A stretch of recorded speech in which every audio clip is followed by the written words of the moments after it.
Assalamualaikum warahmatullahi wabarakatuh. Today we will learn about practice set 2.1 question number 5. Find k if x is equal to 3 is a root of equation kx square minus 10x plus 3 is equal to 0.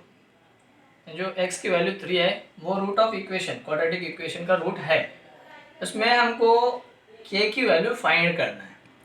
तो क्या है equation, क्या है quadratic equation के x square minus 10x plus 3 is equal to 0, जिसमें उसका root क्या है x इज इक्वल टू 3। तो हम क्या लेंगे for x is equal to 3, यानी जहाँ जहाँ x है वहाँ हम x की वैल्यू 3 रखेंगे। तो k इंटू एक्स स्क्वायर यानी 3 स्क्वायर माइनस 10 इंटू एक्स, तो माइनस 10 इंटू 3, एक्स की वैल्यू कितनी है 3, प्लस 3 इज इक्वल टू 0। ना के वैसे रहेगा इंटू 3 का स्क्वायर 9 माइनस 10 इंटू 3, 10 3 ज़ा 30 प्लस 3 इज इक्वल टू 0। अब के इंटू 9 9k,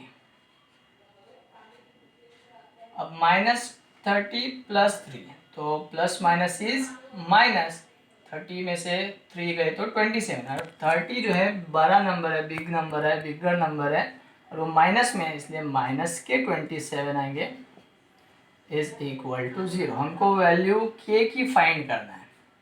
तो 9k अपनी जगह पर रहेगा, माइनस के 27 राइट साइड में चले जाएंगे तो प्लस के 27 होंगे। के अपनी जगह पर रहेगा इज इक्वल टू 27 अपनी जगह पे रहेंगे। ये 9 इधर के साथ मल्टीप्लाई में, इधर आके वो डिवाइड में चले जाएंगे। तो 9 1 ज़ा 9, 9 3 ज़ा 27। तो के की वैल्यू कितना है 3, के इज इक्वल टू 3।